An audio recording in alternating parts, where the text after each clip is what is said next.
شیواستی صاحب ہمارے برادر جلیل ہیں کہ جنہوں نے بہترین نظامت کا مظاہرہ کیا، لیکن میں صرف 2 باتیں کرنے کے لیے حاضر ہو جاتا ہوں، اور ہر سال یہ محبت ہے محمدیہ کمیٹی کی کہ وہ اس طالب علم کو اس نماز عشق کے لیے مصلی عشق تک بلا لیتی ہے، اور میں آپ کی نحیف سی آواز پر لبیک کہتا ہوا پہنچ جاتا ہوں۔ مصروفیت بتانا یہ اہمیت نہیں ہے، اس لیے کہ محرم میں میر ببر علی انیس خدائے سخن رحمت اللہ علیہ نے اپنے کسی شعر میں اسی ایام اعضاء کے مفہوم کو رقم کیا تو کہا کہ 2 مہینے 8 دن تم اپنا سونا حسین پر قربان کر دو، حسین تمہاری زندگی کو سونا بنا دیں گے۔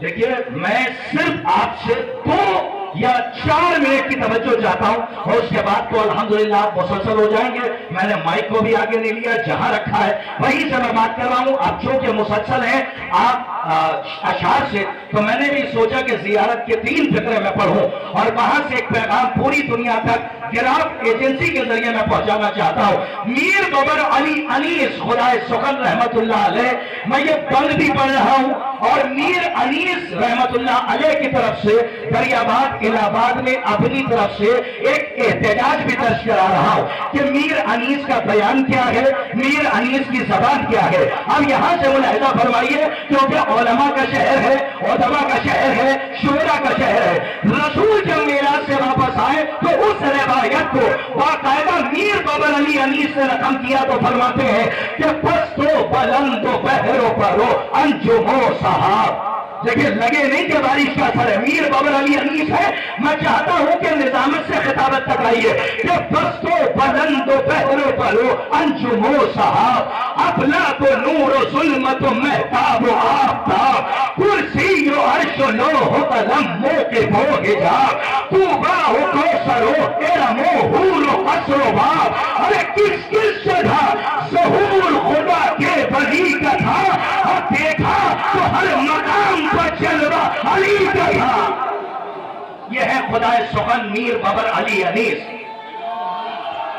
اور چونکہ آپ نے اشعار پہ داد دی ہے، اور یہاں پہ ہمارے تمام جلیل القدر ہمارے برادران بیٹھے ہوئے ہیں، میں نے زیارت کا ایک فقرہ پڑھا ہے کہ جس میں معصوم نے فرمایا لعن اللہ امتن قتلت کا، ولعن اللہ امتن ظلمت کا، ولعن اللہ امتن سمعت بذالک فرضیت پہ۔ اگر 3 جملوں میں بات پہنچ جائے تو دریا بات مجھے بتائے کہ واقعی آپ پر یہاں ٹھنڈ کا احساس نہیں ہے، بلکہ غدیر کی طہارت اور کربلا کی حرارت کا اثر خون میں ابھی موجود ہے، اور مجھے پتہ چلے کہ میری بات آپ کے لوہے دل پہ نقش ہو گئی ہے، یہیں سے بات آگے بڑھا رہا ہوں۔ یاد رکھیے گا پوری دنیا میں کل بھی ظلم ہو رہا تھا اور آج بھی ظلم ہو رہا ہے، اور یہ بھی یاد رکھیے کہ جب ایک ظالم برسر اقتدار آتا ہے تو نہ وہ پراپرٹی چھینتا ہے، نہ وہ اقتدار چھینتا ہے، نہ وہ اولاد چھینتا ہے، نہ جائیداد چھینتا ہے، بلکہ رعایا سے ایک ظالم جب برسر اقتدار آتا ہے تو 2 چیزیں چھینتا ہے، ایک ہے قوت احساس اور دوسری ہے جرأت اظہار۔ نہیں ابھی بھی دریا باد میرے ساتھ نہیں ہے، میں آگے بڑھ رہا ہوں۔ دیکھیں ذمہ داری تقریر میں زیادہ ہوتی ہے، 1 گھنٹے کے مضمون کو 20 منٹ پہ سمیٹنا ہوگا، میں کوشش کر رہا ہوں۔ جب ایک ظالم برسر اقتدار آتا ہے، ہماری مائیں بہنیں بیٹیاں اور ہمارے تمام نوجوان سنیں جو میں پیغام دے رہا ہوں کہ ایک ظالم جب برسر اقتدار آتا ہے تو 2 چیزیں چھینتا ہے، ایک ہے قوت احساس اور دوسری شے ہے جرأت اظہار۔ قوت احساس کا کیا مطلب ہے؟ کسی کا گھر چل رہا ہے، ہم سے کیا؟ کسی کا دروازہ چل رہا ہے، ہم سے کیا؟ کوئی علی پر بھونک رہا ہے، ہم سے کیا؟ کوئی عزاداری کے خلاف بول رہا ہے، ہم سے کیا؟ کوئی علماء کے خلاف بول رہا ہے، ہم سے کیا؟ کوئی کربلا کے خلاف بول رہا ہے، ہم سے کیا؟ یہ وہ لوگ ہیں کہ جو گھر میں بیٹھ کر مشورے دینا جانتے ہیں، لیکن ان کی قوت احساس جب مر جاتی ہے تو کہیں ظلم ہوتا ہے تو یہ باہر نکل کے احتجاج نہیں کرتے۔ اس کا مطلب یہ ہے کہ جب قوت احساس مرتی ہے تو جرأت اظہار خود بخود ختم ہو جاتی ہے۔ اب بھی اگر نہ پہنچا پایا تو کل تک نہیں پہنچا پاؤں گا۔ تاریخ سے ثابت کر رہا ہوں کہ قوت احساس چھینی جاتی ہے دولت کی لالچ دے کر، وظیفے کی لالچ دے کر کہ ہمارے خلاف نہ بولنا، ہم تمہیں اتنے ڈالر دیں گے، ہمارے خلاف نہ بولنا، ہم تمہیں اتنی دولت دیں گے۔ اور جرأت کہ اگر تم نے ہمارے خلاف زبان کھولی تو ہم تمہارا گھر جلا دیں گے، ہم تمہاری اولادوں کو مار دیں گے۔ ابھی آپ نہیں پہنچے، ہم علی سے پہلے نہ جانے کتنی خلافتیں آئی اور نہ جانے کتنا دور گزرا۔ علی سے پہلے بھی لوگ نماز پڑھ رہے تھے لیکن قوت احساس بھی مری تھی، جرأت اظہار بھی مری تھی، لیکن جب چوتھی منزل پر ایک امام عادل تخت خلافت پر آیا تو وہی پرانے نمازی کہ جو خاموش تھے جب علی کے پیچھے بیٹھ کر نماز پڑھی تو قوت احساس بھی زندہ ہو گئی، جرأت اظہار بھی زندہ ہو گئی، اور انہوں نے یہ کہا آج ایسی پڑھی کہ جیسے رسول پڑھاتے تھے۔ میں کاش کہ میری بات واضح ہو جائے، ایسی پڑھی کہ جیسے رسول پڑھاتے تھے۔ ایک جملہ کہنا چاہتا ہوں کیونکہ یہاں پہ تمام مسلمان مجھے سن رہے ہیں، اور ایک جملہ غور سے سنیں کہ یہ تمام کتابوں میں روایت موجود ہے کہ علی کے پیچھے جب نماز پڑھی تو تمام صحابہ نے کہا کہ آج ایسی پڑھی، میں سن پر بات کر رہا ہوں، آج ایسی پڑھی، اب بھی مجھے مجمع بیدہ نہیں جو دیکھنا چاہ رہا ہوں، شاید ایک جملے پہ آپ بیدار ہو کہ ایسی پڑھی کہ جیسے رسول پڑھاتے تھے۔ ہم مسلمانوں جب 25 سال میں اور 25 برسوں میں 2 رکعت نماز نہ بچائی گئی، کاش کہ بات واضح ہو جائے، 2 رکعت نماز نہ بچائی گئی، تو اگر پورا اسلام اہل بیت کے علاوہ کسی اور کو دے دیا جاتا تو اسلام کا بیڑا غرق ہو جاتا۔ ظلم کل بھی ہو رہا تھا، ظلم آج بھی ہو رہا ہے، لیکن فرق کیا ہے؟ کل جب دنیا خاموش تھی تو مدینے سے ایک شہزادہ اٹھا کہ جو ظلم کے خلاف بولتا ہوا اٹھا، کہ جسے حسین ابن علی کہتے ہیں۔ جب رسول کا یہ نواسہ مدینے سے اٹھا تو اس نے ظلم کے خلاف آواز بلند کی، تو اب مجھے کہنے کا حق ہے کہ کل حسین بولے تھے ظلم کے خلاف، تو سن 61 ہجری کے بعد قوت احساس بھی حسین ہے، جرأت اظہار بھی حسین ہے۔ نہیں میرے سرکار، میں نے بڑا اہم موضوع آپ تک پہنچایا ہے اور گراف ایجنسی کے ذریعے میں پوری دنیا تک پہنچانا چاہ رہا ہوں، اور ذمہ داری آپ کی ہے، آپ چاہے جیسے بولیے کہ کل حسین ظلم کے خلاف بولے تو جرأت اظہار بھی قیامت تک حسین، قوت احساس بھی قیامت تک حسین۔ آپ بھی نہیں پہنچے، ہم 100 کالڈ مسلمانوں کو ذرا شبد داری سے جواب دیجیے کہ اگر اس منظر کو دیکھنا ہے کہ قوت احساس کہاں مری ہوئی ہے اور کہاں زندہ ہے تو 2024 میں دیکھو کہ 53 سے 54 ملک نامرد بن کے بیٹھے رہے، لیکن ایک ملک تھا کہ جس نے بتایا ہم کل بھی حسینی تھے اور آج بھی حسینی ہیں۔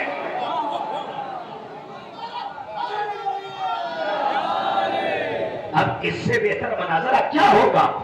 اشارتن کنایتن استعارتن سبھی بات کر کے گہرے مفہوم تک پہنچایا کہ سن 61 ہجری کے بعد قوت احساس بھی حسین ہے اور جرأت اظہار بھی حسین ہے۔ یاد رکھنا نوجوانوں کہ گھر میں چپ چاپ بیٹھ جانا اور ظلم کو برداشت کرنا یہ قوت احساس کے مر جانے کی دلیل ہے، اور ظلم کے خلاف آواز بلند کرنا اس کا مطلب یہ ہے کہ کربلا کل بھی تمہارے پاس تھی، کربلا آج بھی تمہارے پاس ہے۔ اور یہ جو ہمارے نوجوان آتے ہیں ماشاءاللہ پورے سال کچھ ہو نہ ہو، ہم نے ایک نوجوان سے پوچھا ارشی بھائی کہ کتنے دن بچے ہیں؟ کہنے لگے مولانا 2 دن اور بچے ہیں، ہم 10 راتوں سے جاگ رہے ہیں۔ جملہ پہنچ جائے تو بولیے۔ تو ہم نے کہا نوجوان سے کہ 10 راتوں سے بیدار ہو، 10 مہینے 2 مہینے 8 دن کے بعد سو نہ جانا۔ جیسے 2 مہینے 8 دن بیدار تھے ویسے ہی 10 مہینے بھی بیداری کا ثبوت دینا کہ جیسے تم اس وقت بیدار ہو ویسے ہی ضمیر کو بیدار کرو تاکہ کوئی ظلم کے خلاف آواز نہ بلند کرے۔ تو حسینی آج بھی ظلم کے خلاف پرچم لے کے آگے بڑھے اور بتائے کہ آج غدیر بھی زندہ ہے اور کربلا بھی زندہ ہے. بس اپنے بچوں کے لیے ایک پیغام دے کر میں ارتباط کربلا کی طرف کر رہا ہوں, اور زیادہ تقریر کرنے کا عادی نہیں ہوں, زیادہ بولنے کا عادی نہیں ہوں, لیکن اپنے نوجوانوں سے کہہ رہا ہوں کہ امام کے صحابی تھے جناب مفضل. رمی تو دیکھیے کون صحابی تھے؟ جناب مفضل. امام کے پاس آئے اور ہاتھوں کو جوڑا.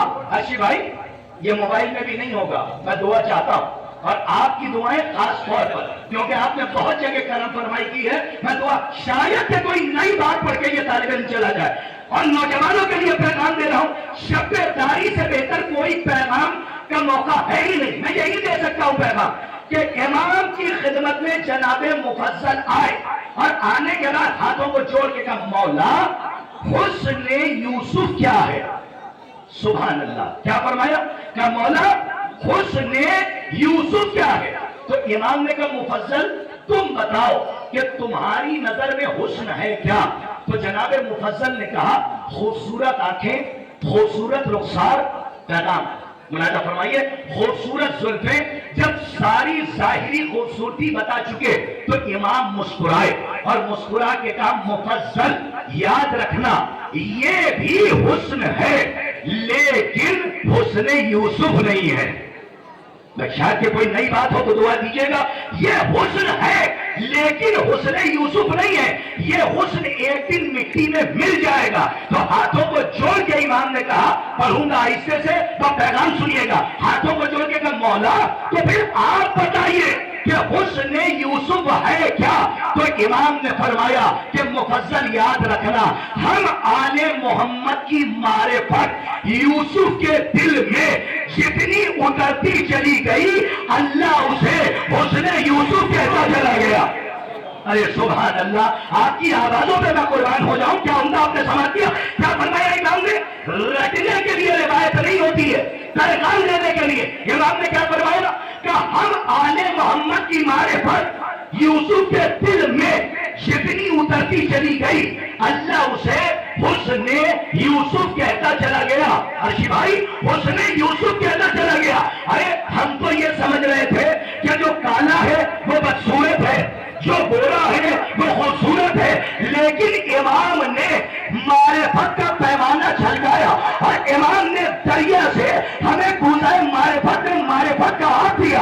امام نے فرمایا یاد رکھنا معیار معرفت کالا ہونا اور معیار حسن کالا ہو جانا اور گورا ہو جانا نہیں ہے. جو جتنا بڑا عارف اہل بیت ہوگا, جس کے پاس اہل بیت کی جتنی معرفت ہوگی وہ اتنا حسین ہوگا. آپ بھی نہ بولیے تو میری ذمہ داری نہیں ہے. امام نے معیار حسن بتایا. اب کہاں سے میں کیوں لے لاؤں کہ ایسے دودھیا چہرے کا کیا فائدہ کہ جس کے دل میں بغض علی کا کالا ٹیکا لگا ہو.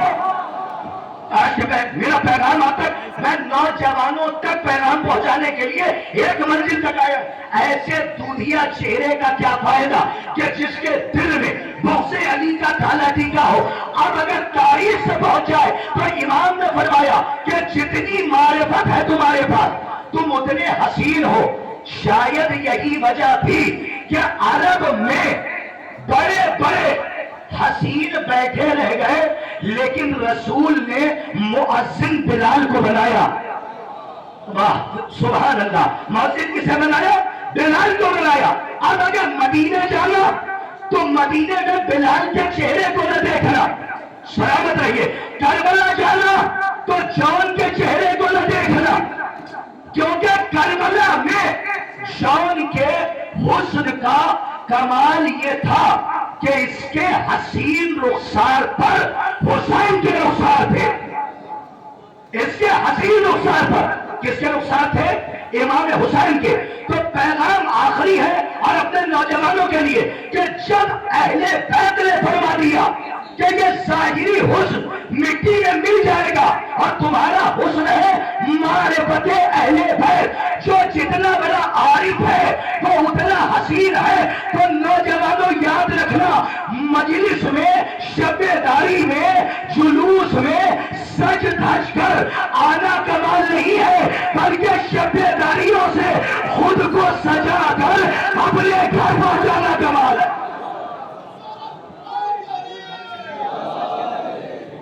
رزق معرفت ہے. اور اسے یاد رکھنا، تمہارا مقصد تخلیق یہ نہیں کہ تم چوراہے پہ کھڑے رہو. تمہارا مقصد تخلیق یہ ہے کہ جب تک حیات رہو حصول معرفت کرو. عزیزان گرامی، آپ بہتر میرے مزاج سے واقف ہیں کہ مائک دیکھنے کے بعد میری طبیعت مچلتی نہیں ہے کہ میں 1 گھنٹے تک بولتا چلا جاؤں. نہیں، جہاں پر جتنا وقت دیا گیا وہیں پہ میں اپنی بات تمام کروں گا، اور وہیں پہ میں تمام کر رہا ہوں کہ یہ جو اتنا بڑا مجمع بیٹھا ہوا ہے یہاں پر آیا، اتنا بڑا مجمع، ماشاءاللہ عرشی صاحب ہیں، ہمارے آفتاب نظامت محترم نجیب الہبادی صاحب ہیں، ہمارے حجت الاسلام والمسلمین برادر جلیل آج جناب مولانا عرفان صاحب قبلہ تشریف فرما. میں نے ان سے اجازت طلب کی ہے تب یہاں تک آیا ہوں. بس میں نے اپنی باتوں کو تمام کر دیا کیونکہ یہ وقت بالکل تقریر کا نہیں ہوتا. لیکن انہوں نے جب یہ کہا عرشی بھائی نے نعرہ تکبیر، تو میں نے پیچھے سے کہا نعرہ تقریر، تاکہ پتہ تو چلے کہ ہاں واقعی تقریر ہونے جا رہی ہے. اب کرائیٹیریا تیار کرنا، ماحول بنانا کہہ رہا ہے، لیکن صرف پیغام پہنچ جائے ہماری ذمہ داری یہ ہے. پوری رات یہاں بی بی زہرا سلام اللہ علیہا کو ان کی شکستہ پہلو پسلیوں کا بوسہ دیجیے گا. شہزادی ہر مجلس پہ پہنچتے ہیں. عزیزوں آتا تھا، کتنا احمد تھا یہ ایک ہندو بھائی کا جملہ میں، کتنا بے وقوف تھا کہ جو اس گھر کو مٹا رہا تھا کہ جس کے در کے دسترخوان سے پوری کائنات رزق لے رہی ہے. لیکن ان کا ایک جملہ آج بھی میرے حافظے میں، وہ کہتے ہیں کہ جسے 3 دن پیاسا رکھا ہم دیکھ رہے ہیں ہر قدم پر وہ پانی پلا رہا ہے، اور جسے 3 دن تک بھوکا رکھا آپ دیکھیے نجف سے کربلا تک 80 سے 86 کلومیٹر کا دسترخوان اور سب حسین کا دربار، اور اللہ وہاں پر اتنا کریم کہ حسین کے نام پر 3 سے 4 کروڑ زائرین کو کھانا کھلا رہا ہے. عزیزان گرامی 40 پر جائیے گا، ضرور جائیے. اور میں یہیں سے تقریر ختم کر رہا ہوں، 1 منٹ کے اندر اپنی بات کو سمیٹ رہا ہوں کیونکہ تبرک روانہ ہونے والا اور ایک شبیہ ہے جو ابھی برآمد ہوگی اور گہوارے کی شبیہ ہے. آپ سے گزارش کر رہا ہوں کہ مجمع میں راستہ دے دیجئے گا، اور خدا کے واسطے شانے سے شانہ نہیں لے پائے اس لیے کہ گہوارے کے ساتھ صرف ہم اور آپ نہیں ہیں بلکہ اجڑی ہوئی گود لیے ایک ماں ہے جو وا حسینہ وا غربتا وا مظلومہ کا ماتم کر رہی ہے. ارباب ازاں ہماری آنکھیں اس نور کو نہیں دیکھ سکتی، لیکن وہ بی بی ہر مجلس میں آتی ہے. 2 جملے مصائب کے، بس ایک واقعہ سنیے وہیں سے مجلس تمام ہے اور تقریر کو تمام کر رہا ہوں. آیت اللہ ایک ایران کا واقعہ یہ نجف کا ہے کہ وہاں پر عشرہ منعقد تھا اور ایک خطیب مجلس پڑھ رہا تھا، خطاب کر رہا تھا، تو آیت اللہ بیٹھے ہوئے تھے مجلس میں، آگا بیٹھے ہوئے تھے، عارف بیٹھے ہوئے تھے. جیسے ہی اس خطیب نے کہا کہ علی کی بیٹی دربار یزید میں داخل ہوئی، اور اتنا کہنا تھا وہ ساروں قطار رونے لگے، اور خطیب کی طرف اشارہ کر کے کہا خبردار اب اس کے آگے ایک جملہ نہ پڑھنا. اس نے ہاتھوں کو جوڑا اور جوڑ کے ہاتھ کو اتر گیا. جب مجلس ہو گئی اور کچھ دیر گزر گئی، سب اپنے اپنے گھر چلے گئے، تو یہ خطیب ان عالم دین کے گھر گیا. جیسے ہی دروازہ کھولا تو کیا دیکھا؟ آغا بیٹھ کر رو رہے ہیں، ہاتھوں کو جوڑ کے کہا آقا اگر سمجھ گئے تو روئیے گا بہت. آقا کیا ہم سے کوئی غلطی ہو گئی؟ کیا جملہ غلط پڑھ دیا؟ عالم دین نے رو کے کہا، آیت اللہ نے رو کے کہا کہ نہیں تم نے جملہ غلط نہیں پڑھا، لیکن یہ بتاؤ اب اس کے آگے تم پڑھتے بھی تو کیا پڑھتے؟ اس لیے کہ ابھی تو اس جملے کا حق نہیں ادا ہوا. اس جملے پر پوری زندگی رویا جائے تو کم ہے کہ علی کی بیٹی اور شرابیوں کا دربار، اور ایک منادی نیتا دے رہا ہے کہ یہ علی کی بیٹی زینب ہے. بس عزیزان گرامی ایک روایت اور سن لیجئے، واقعے سے مسلسل کر رہا ہوں کہ ایران میں یا عراق میں مجلس ہو رہی تھی. اور